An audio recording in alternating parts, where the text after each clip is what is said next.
Hello everyone, welcome back to our channel. कैसे हैं आप लोग? आई होप आप लोग बहुत अच्छे होंगे और आप लोगों की स्टडी भी बहुत अच्छी चल रही होगी।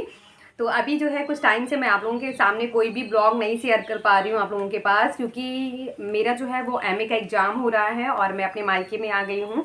तो इस वजह से मेरी स्टडी बहुत अच्छे तरीके से नहीं चल रही है कि मैं आप लोगों के साथ ब्लॉग शेयर कर सकूँ।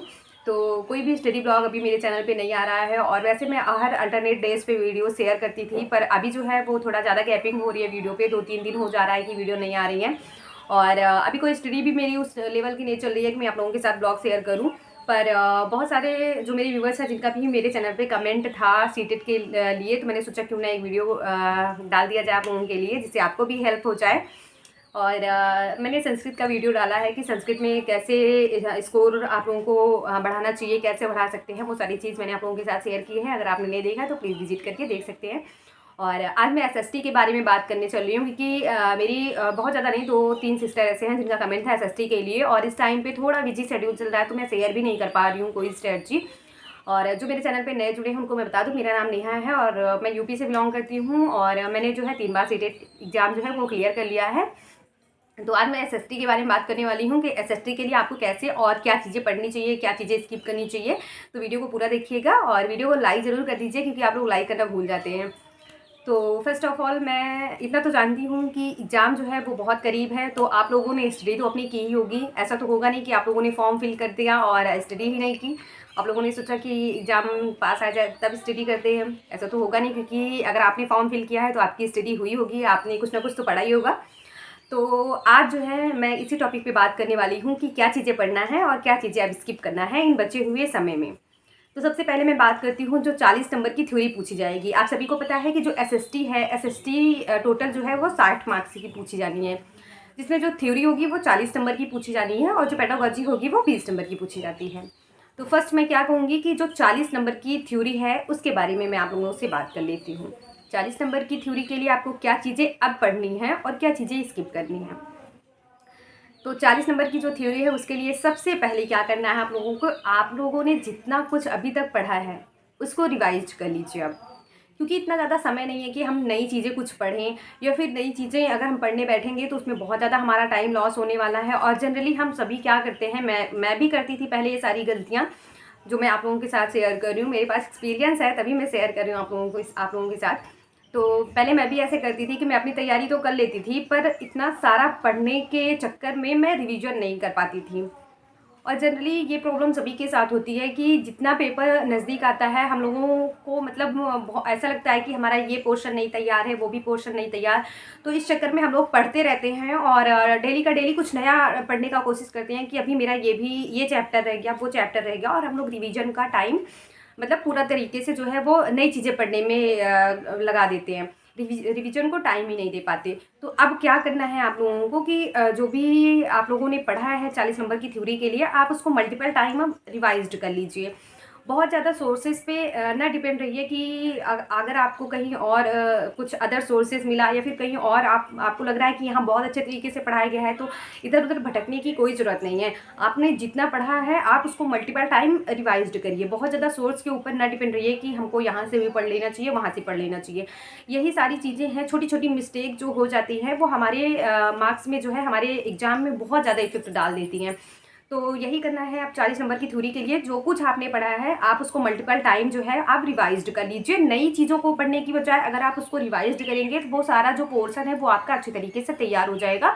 और अगर वहाँ से हम जो है क्वेश्चन पूछा जाएगा तो आप 100% ये है कि आप उसको सॉल्व कर पाएंगे अच्छे तरीके से।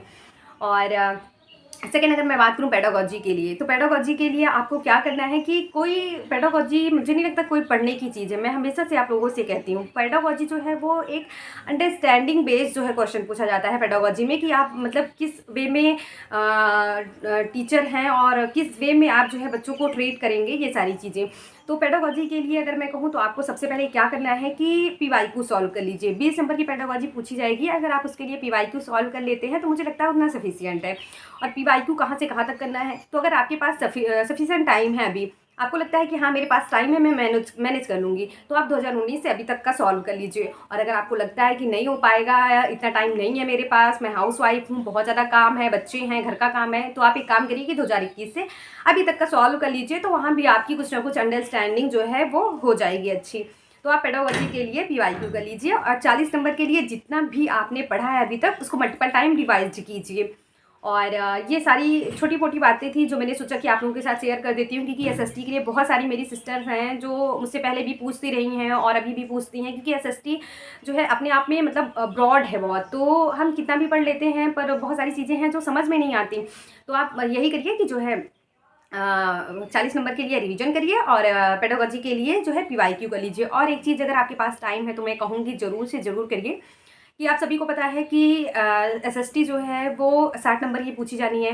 तो आप, अगर आपके पास टाइम है तो ये चीज़ ज़रूर करिएगा, क्योंकि इसका भी बेनिफिट बहुत ज़्यादा होने वाला है आपको एग्ज़ाम में।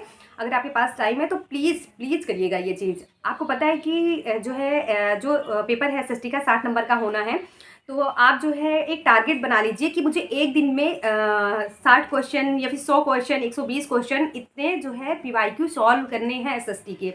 अगर अभी भी आप करेंगे तो अभी जितना भी टाइम है ये आप उसमें बहुत ज़्यादा इम्प्रूवमेंट देखेंगे अपने आप में। तो आप क्या करिए कि एक टारगेट बना लीजिए, मुझे 60, 120, 100 ऐसे ही क्वेश्चन सॉल्व करने हैं PYQ। तो आप अच्छे तरीके से उसको जब सॉल्व करेंगे, जो भी क्वेश्चन आपका गलत होगा उसको एनालिसिस तुरंत का तुरंत कर लीजिए वहाँ पे। अगर आप ये टारगेट बनाएंगे कि मुझे मतलब इस साल का PYQ सॉल्व करना है, बस जैसे आपने 2019 का उठाया, आपने सोचा मुझे 2019 का PYQ सॉल्व करना है, एक सेट मैं लेती हूँ और सॉल्व कर लेती हूँ, तो अगर आप अपने माइंड में ये चीज़ें बिठा लेंगे तो बस आप 2019 का करके फिर छोड़ देंगे। पर अगर आप अपने माइंड में ये बिठाएंगे कि मुझे आज 100 क्वेश्चन या फिर 120 क्वेश्चन या फिर 150 क्वेश्चन आज सॉल्व करने ही करने हैं, तो आप उस चीज़ को कर पाएंगे। आपके अंदर से मोटिवेशन होगा कि हाँ मुझे इतना सॉल्व करना है, तो आप उस चीज़ को कर पाएंगे। अगर आपके पास टाइम है तो आप थर्ड चीज़ ये ज़रूर करिएगा कि आप जो है क्वेश्चन का टारगेट बना लीजिए कि मुझे इतने PYQ क्वेश्चन जो हैं वो सॉल्व करने हैं। जितना भी आप कर सकते हो उतना सॉल्व करिए और एक दिन का टारगेट बनाइए कि मुझे 100-150 क्वेश्चन सॉल्व करने हैं, उसको सॉल्व कर लीजिए। और जो भी आपसे गलतियां हो रही हैं उसका तुरंत का तुरंत एनालिसिस कर लीजिए सॉरी। और बहुत बार ऐसा होता है कि हम लोग सॉल्व कर लेते हैं क्वेश्चन, और जब भी हम लोगों से कोई क्वेश्चन गलत होता है तो हम सोचते हैं चलो छोड़ो, हम बाद में इसको देख लेंगे, तो वो बात के चक्कर में रह जाता है। अगर आपसे कोई भी गलती हो रही है तो आप उसका एनालिसिस तुरंत देख लीजिए, और अगर आप तुरंत देखते हो तो वो सारी चीज़ें माइंड में अच्छे तरीके से सेट हो जाती हैं। तो ये 3 चीज़ ज़रूर से ज़रूर फॉलो करिए कि अब जो जितना भी टाइम है उसको बहुत अच्छे तरीके से यूटिलाइज़ करिए, स्मार्ट तरीके से यूटिलाइज़ करिए। आप जो है 40 नंबर के लिए रिवीजन कर लीजिए जितना कुछ आपने अभी तक पढ़ा हुआ है, और PYQ कर लीजिए जिससे कि पेडागोजी आपकी अच्छी हो जाएगी। और थर्ड क्या करना है, आपको पेडागोजी के लिए PYQ करना है। और थर्ड क्या करना है कि अगर आपके पास टाइम है तो आप टारगेट बनाइए कि मुझे इतना क्वेश्चन जो है एक दिन में मुझे सॉल्व करना है, उतने क्वेश्चन सॉल्व कर लीजिए। बस मुझे लगता है कि अगर आप इन चीज़ों को फॉलो कर लेंगे अभी जितना भी टाइम बचा है इतने में, तो आप जितना आपने पढ़ा है उससे कहीं ज़्यादा आपका अच्छा स्कोर होने वाला है। क्योंकि फॉर्म अप्लाई करने के बाद एग्ज़ाम भी नज़दीक है, तो कुछ ना कुछ तो आप लोगों ने पढ़ा ही होगा। तो ऐसे आप लोग स्टडी कर सकते हैं अपनी, और स्मार्ट स्टडी करके ऐसे ही अपने नंबर बढ़ाए जा सकते हैं। और मैंने जब मैं सीटी की प्रिपरेशन कर रही थी तो उस टाइम पे मैंने कुछ टैग वर्ड्स और कुछ स्मार्ट स्ट्रेटजी जो है शेयर की थी। तो ये वीडियो आज मैं पब्लिक कर रही हूँ, और उसके बाद जैसे पेपर नज़दीक होता है तो मैं वो अपने कम्युनिटी पे डाल दूँगी, आप लोग उसको भी देख सकते हैं, बहुत हेल्प हो जाएगी आप लोगों को। तो आज के लिए बस इतना ही। आई होप आपको वीडियो अच्छी लगी होगी, और अच्छी लगी तो प्लीज़ चैनल को सब्सक्राइब और वीडियो को लाइक करिएगा। मिलते हैं नेक्स्ट ब्लॉग में, तब तक के लिए बाय बाय, टेक केयर।